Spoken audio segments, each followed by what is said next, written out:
Bonjour tout le monde, je m'appelle Fosokawa, merci. Aujourd'hui, donc, je vous ai remis un résumé de mon exposé qui commence à la page 69 du document que vous avez, le gros livre. Et les PowerPoint, ça commence à la page 149. Voilà les deux documents que j'ai remis au secrétariat. Donc, je vais suivre l'ordre du PowerPoint. Et je tiens à vous préciser que le titre de mon exposé a légèrement changé. Donc, le titre de mon exposé, c'est la signification de la contextualisation de l'idée de CECR et sa contextualisation dans l'enseignement du japonais. Alors, comment nous allons mettre en valeur, transposer le cadre européen dans l'enseignement, dans la dialectique du japonais. Et avant de faire cela, je dois vous parler de l'idée. La principale, l'enseignement du japonais qui est destiné aux étrangers et donc est basé sur une certaine idée. Et bien sûr, sans mettre en évidence l'idée de base du cadre européen, nous ne pouvons pas les comparer les deux. Et je voudrais ensuite mettre en lumière ma position plutôt critique du cadre. Et cela en termes de l'idée de base.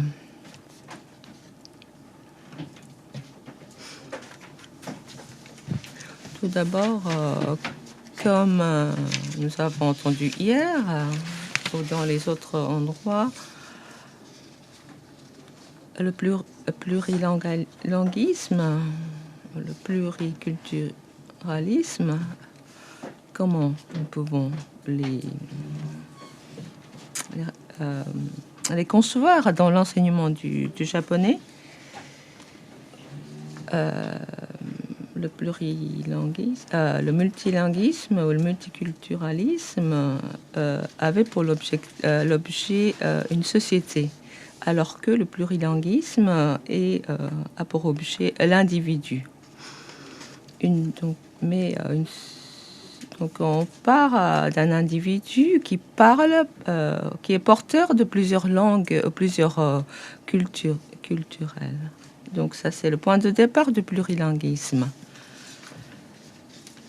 Et je pense que c'est l'idée ou le point de départ de cadre européen de référence pour les langues. Il ne faut pas oublier le fait que la langue fait partie de la culture. La culture et la langue, les langues sont indissociables. Donc il faut les regarder en même temps en tant que formant un seul corps. Toutefois, il faut faire attention à ce que le fait qu'une société n'est jamais homogène. Donc il faut connaître la diversité, la complexité d'une société. Et cela a été souligné par le cadre européen. La culture, donc il y a une conception d'une société, d'une langue dans l'enseignement. Pour l'enseignement du japonais, ce concept est bien différent. Je m'explique.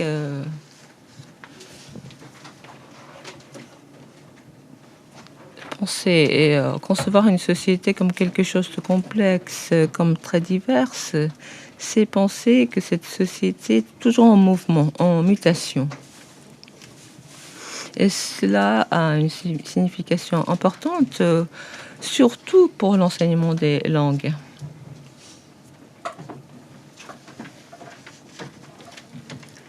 Et dans ce sens,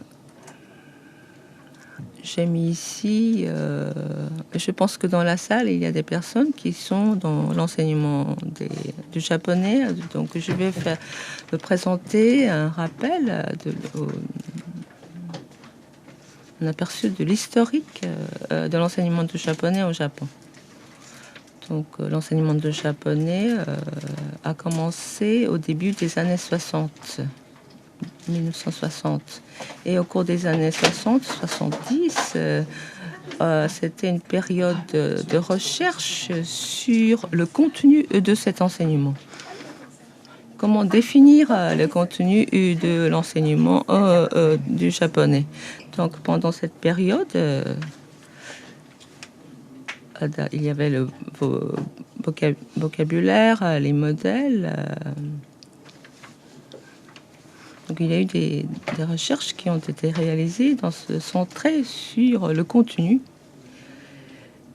Et cela a ajouté le fondement du test pour le japonais. Donc, il y a 4 niveaux actuellement. Un test d'évaluation de capacité en langue japonaise.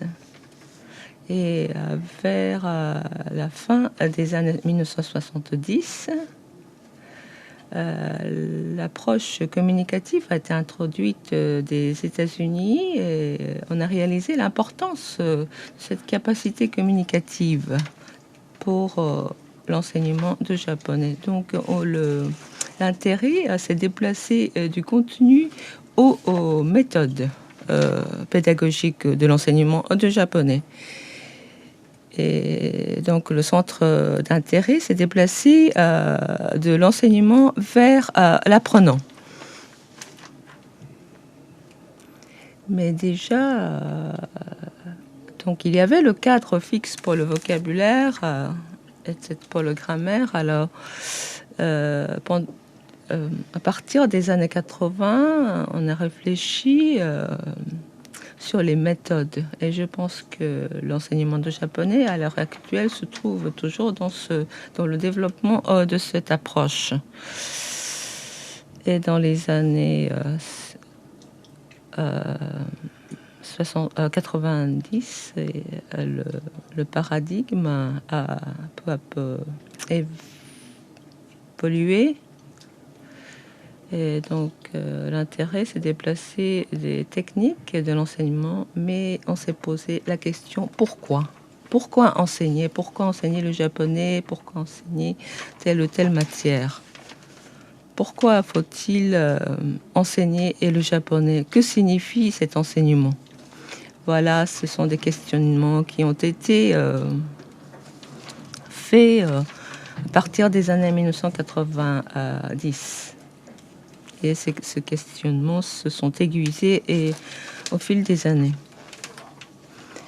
Et ici, je vais vous en parler de l'enseignement du japonais à partir des années 1990. Quel était le concept d'une société. Donc, pour une langue, il y a des mots, ensuite, il y a une phrase. Et au niveau des mots, donc il y a le vocabulaire, les modèles de phrases. Donc, pour gérer cette capacité, il faut une autre capacité et qui est de reconnaître les différentes scènes et des méthodes de role-play, c'est-à-dire des simulations de tâches, a été utilisée. Et nous avons réalisé également qu'il faut aussi le savoir culturel, les capacités socioculturelles. Voilà, ce sont les 3 éléments qui composent, qui forment la capacité communicative. Voilà, d'une manière générale, nous pouvons en résumer la structure. Bien sûr, il faut tenir compte des interactions que peuvent avoir entre ces 3 éléments, mais pour pour simplifier, donc je vous montre ce schéma pour concevoir une société. Ces capacités langagières, cette capacité de parole, de reconnaissance, a des problèmes. Alors, quels sont ces problèmes?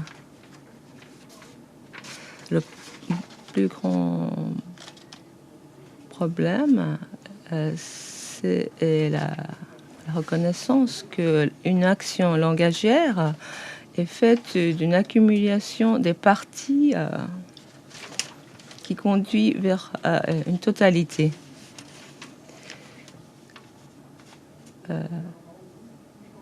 Et on peut... Et selon cette idée, donc, il faut adopter une attitude analytique et partir des parties et accumuler des parties pour arriver à la totalité. Par exemple, il y a l'idée de OPI, Oral Proficiency Interview, qui est une idée qui est née d'origine américaine, qui est trop populaire, même en Europe aujourd'hui. Donc c'est plutôt un test de niveau oral.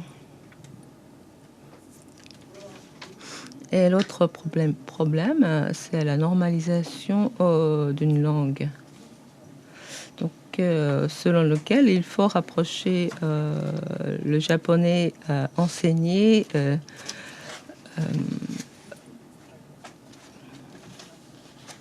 vers le japonais parlé par les Japonais. Et il y a aussi la substantialisation de la culture japonaise. La capacité socioculturelle, c'est être comme un japonais, comme des japonais. Voilà une attitude de substantialisation de la culture. Et comme résultat, on aboutit à l'imposition d'une adaptation interculturelle. Voilà, c'était l'attitude adoptée par l'enseignement du japonais à partir des années 1980. Mais cette attitude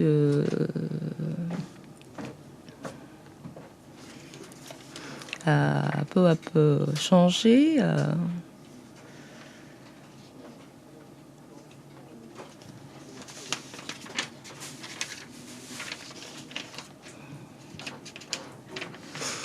Pourquoi? Parce que l'attitude adoptée pour enseigner le japonais au cours des années 80 a été bloquée devant les citoyens, les vivants et surtout les jeunes.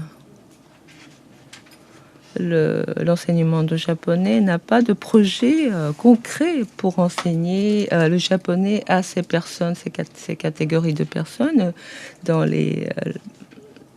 l'enseignement du japonais est dans les lieux de vie et surtout aux jeunes. Une autre problématique de la transposition, donc il y a une distinction de 6 niveaux qui a été faite. Donc il y a une subdivision en 2 niveaux des 3 niveaux.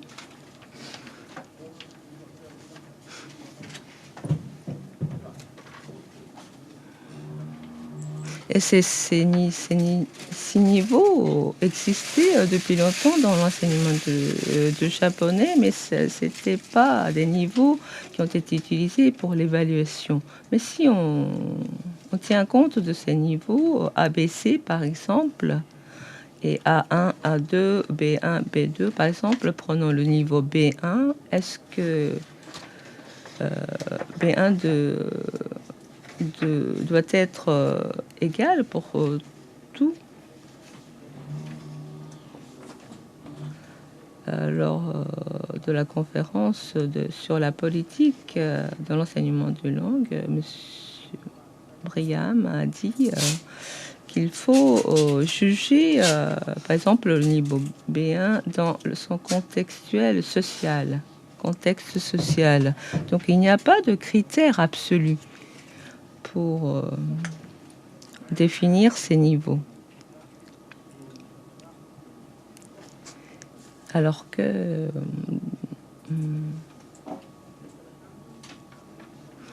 l'attitude, la politique adoptée par le Japon pour l'enseignement des langues étrangères suppose qu'il y a des normes, des critères absolus pour l'évaluation des capacités. Si on regarde la liste Can-Do, donc il y a une évaluation positive de ce qu'on peut faire, à ce qu'on est capable de faire. Mais cela dépend aussi du rapport entre l'individu et la société. Alors,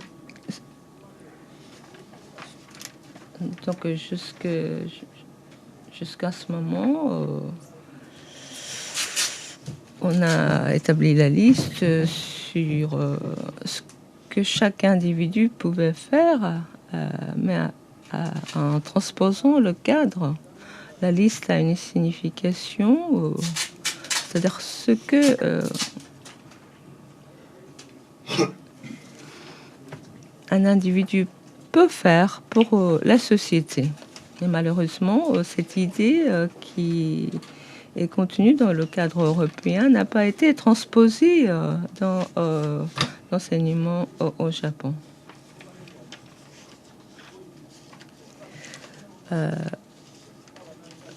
Donc on parle de refaire une liste de vocabulaire des phrases modèles qui va à l'encontre de l'idée du cadre.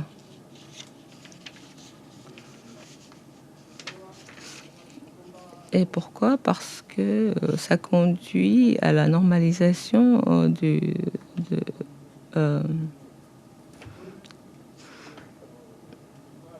la langue. Donc il faut dépasser cette idée qui est courante au Japon pour pouvoir transposer correctement l'idée du cadre européen. Et de ce point de vue, si nous regardons l'idée et des activités langagières contenues dans le cadre, donc on conçoit une langue comme faisant partie de la culture. Donc il faut que signifie réfléchir sur le rapport entre soi et l'autrui. Et, que signifie la réflexion sur la diversité et la complexité d'une société. Et pour cela, il faut aussi penser au problème, se poser la question de formation et de renouvellement de l'identité de l'acteur. Alors, quelle est la finalité de l'enseignement des langues? Quel est l'individu que l'enseignement des langues a l'intention de former? Je vais maintenant vous parler brièvement de portfolio, des idées que j'ai de portfolio. Cette activité, portfolio a plusieurs aspects et je peux pas aborder tous ces aspects aujourd'hui, mais je voudrais regarder par exemple l'expression de soi, la compréhension de l'autre, le renouvellement de soi, le rapport entre soi et l'autre, le rapport entre l'individu et la société. Par exemple, portfolio,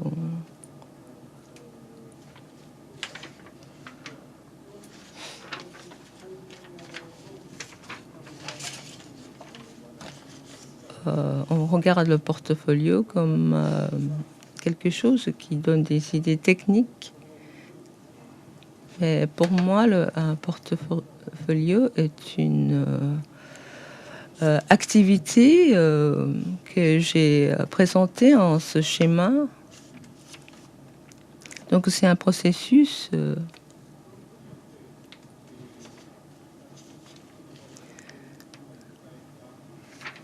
et on peut ainsi unifier l'apprentissage et l'enseignement.